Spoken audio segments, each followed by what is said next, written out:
Welcome to Website Design Made Simple, the podcast for busy small business owners who want a high-performing website that converts and sells their offers, even while they're sleeping. Because you deserve to have a strategic and beautiful website that truly represents your brand and positions you as the expert that you are.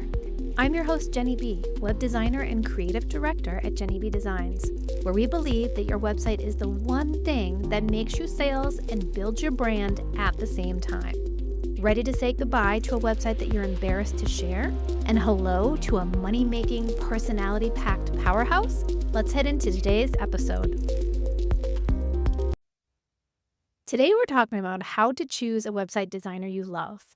This episode is actually a replay of when I shared this earlier this year.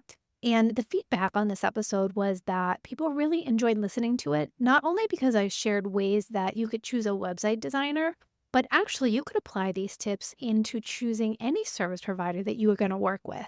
I really enjoyed this episode, creating it and sharing it, and I hope that you will enjoy it as this is the third and final replay of the summer, and I will be back next week with a fresh, brand new episode as we all start coming back from our summer vacations.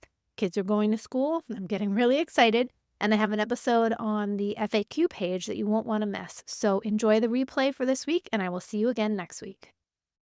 Have you ever endured a stressful web design project with mismatched expectations, poor communication, and disappointing end results? What if I told you it doesn't have to be that way? Aligning with the right website designer can transform the website process into something energizing and super fun. But it requires finding the perfect partner first, someone who just gets you. Hey, I'm Jenny B. If we haven't already met, I own Jenny B Designs, a website design agency, and I'm so excited to have you here. We're in the month of February, and I'm talking about all things love. And today I'm talking about finding a website designer that you can love. And speaking of love and kindness, I thought I would take a minute to share a recent review that was shared about the podcast. This is from Jay Crowley, and she shares, "The Creatively Optimized podcast really opened my eyes to how powerful a strategically designed website can be. Done right, it can be a marketing assistant and lead generator, resulting in more income. I've already learned so much from the first episodes. I can't wait for more." Thank you, Jay Crowley. I really appreciate you listening, and I'm excited to have you here. So let's get right into it. Today, I want to share with you 6 tips on what to look for when you are evaluating designers. Those questions to ask, those key factors that can really indicate that ideal match to create your dream website. Tip number 1 is that you want to vibe with their design aesthetic.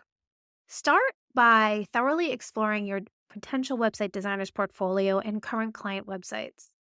Intuitively connect with the styles, the aesthetics, the color schemes, and the functionality of their work. Envision your own website adopting a similar look and feel. A positive first impression of their visual talents is really important. You need to examine if the sites are easy to navigate with clear calls to action and have a thoughtful user design experience. If you look at my portfolio, you notice that I work with a wide variety of industries. I have worked with coaches, other creatives, consultants, bookkeepers, videographers. I'm just doing a boudoir photographer's website actually this month, and also a car dealership. So my websites run the gamut, and I can't really tell you one specific industry that I focus on the most. But what you can see with my designs is that all of my designs are heavy on personality. And what I think that means is that it's not just your enterprisey website, your standard everyday throw up a website, let's call it a day.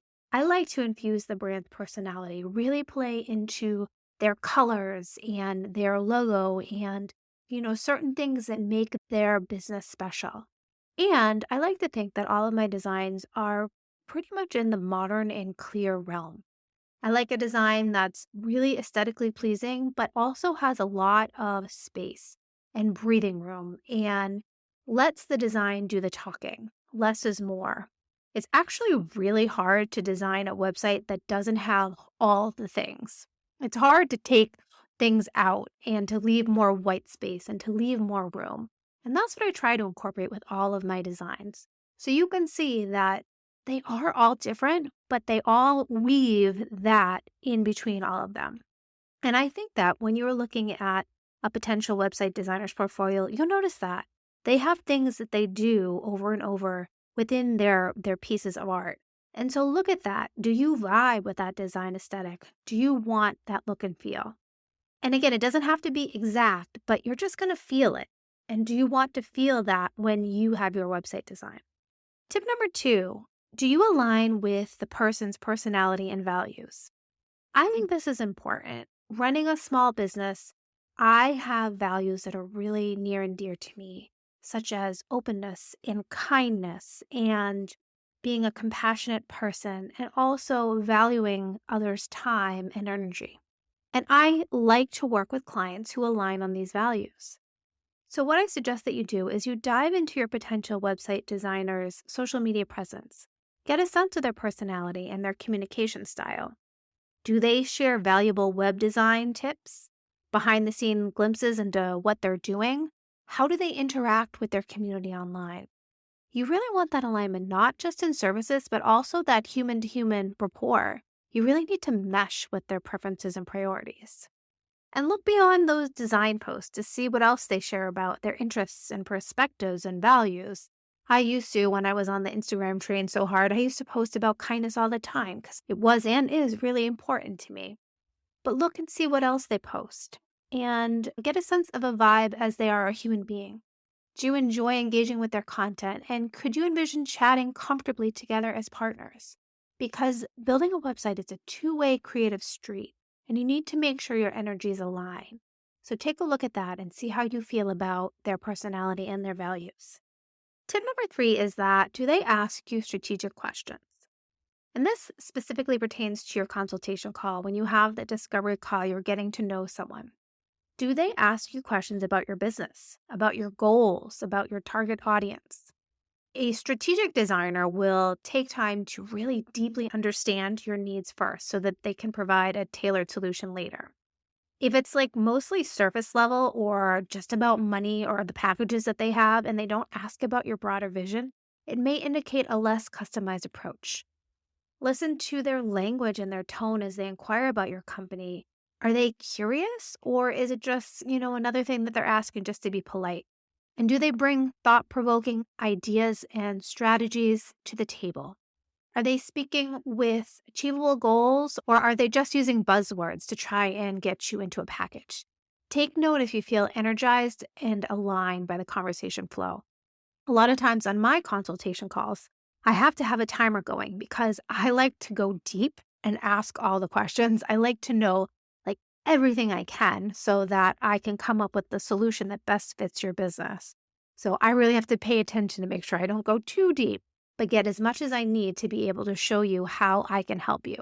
But for me, I definitely have a process that is really customized for each person and their business and their goals. So take a note of that when you're having your next discovery call with your potential website designer. How did you feel about that conversation? Tip number 4 is that you want clear processes. You want asked to see the full scope of work, the project timeline, and the plan up front. You need to understand what to expect at each milestone and touch point along the way. You want well-defined phases so that you have smooth sailing, especially if you have a complex website built. And you want to make sure that the process makes sense for you. Do they outline specific review and feedback cycles? How many rounds of revisions do you get? Are there safeguards for scope creep? What about misaligned expectations? You need transparency and clarity every step of the way. And if you have lingering questions before you sign the contract, you should address them. Don't go into anything without knowing fully the processes and the scope of everything that you have in front of you. For me, I always love this part, outlining the process. I like to make things clear and have touch points and make sure that my clients know what's going to happen every step of the way. And I encourage feedback with my current clients. If something isn't clear, please tell me so that I can make it even better for next time. Because to me, I love designing beautiful websites that make you money. But another one of my things that I really love is having a wonderful client experience. That really matters to me. And I want you to feel as though You went through the process and you loved it and you were so happy with the results and how you felt throughout the whole process. Number 5 is request client references. Speaking directly with past clients definitely gives you that transparent insight into their full experience. Were they really happy with the communication style, the end product, the process, or were there issues? Testimonials often reveal helpful details far beyond just looking at the portfolio pieces that they have alone. And if you can reach out and you have specific questions, ask them. How was that project management experience? Were there any unwelcome surprises or any weird upcharges? How clear was their communication style? You definitely want to get that information before entering into this relationship because it can really make or break how the project goes if you get along with your website designer. And number 6, this is an important one. Ensure that ongoing support can be included. Your site, once it's built, will need regular updates, backups, optimizations, fixes, tune-ups, everything for the long haul. And you want to make sure that you choose a website designer who can provide that post-launch website care so that you can keep an eye on your website and it is always up to date. That aligned partner really wants to care about your success even after you finish that website design. You want that relationship to extend beyond just that build phase. You want to ask if there is ongoing care. If you have a WordPress website, there is care that's going to be involved for that. Do they host your website? Are they going to be hosting it for you ongoing? What about if you have a new service or you have new content that you want to add? Do they have that ability to do that for you? Will they monitor your site and make sure that it's healthy and that there are no attacks happening on there? You want to make sure that you have a partner going forward. For me, when I build a website, I always offer, after we have our website launch, ongoing care. So I have a care plan for all of my clients where I will keep an eye on their website, make sure that it is safe from anything that is out there and that backups are being taken place. I also am there for my clients to update any content as they need, as well as doing quarterly audits to look at your website and see what we can improve on and check conversion rates and if there are any tweaks that we can have as we move forward. I want my clients to feel like they have a partner for life on their online presence. And I think that's really important to find out up front as you decide on your website designer. And when you're comparing options, try to look beyond the bottom line cost to the full value that's being provided. A thoughtful investment made with the right long-term designer sets up your website and your business for sustainable success for years to come.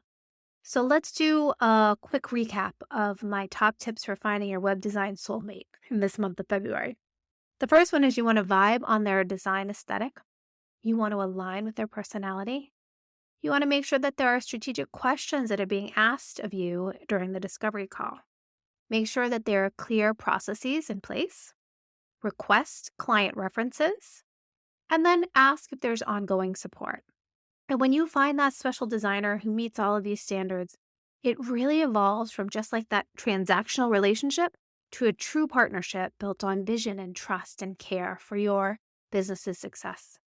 And of course, if you find yourself in need of a web design partner, I would be so happy to be that for you. I adore working with small businesses who really want to bring out their personality online. I love designing for those boring brands like, accountants and bookkeepers and lawyers and things like that who don't want to be boring. They want to have a little bit of fun online and showcase their personality. And of course, at the end of the day, make money with their website, as well as creatives and other small businesses. So if you're looking for a design partner, you can find more information below about how we could work together on that. And there you go. I want to just give a quick thank you to you for joining me today. Your support means so much. And if you've enjoyed this episode, I'd ask if you could take a minute to leave me a review and rating. It would really help the show reach more online business owners like you. Thanks so much, and I will see you next time. And that wraps up another episode of Website Design Made Simple. I hope you found the insights shared in this episode valuable and takes you one step closer to creating a website that attracts more of your ideal clients and builds your brand. If you enjoyed this episode, please take a minute to leave a review on Apple Podcasts or a rating on Spotify. Your review will help us reach more small business owners like you who are ready to make more money with their website. Thank you so much for listening, and I'll see you in the next episode.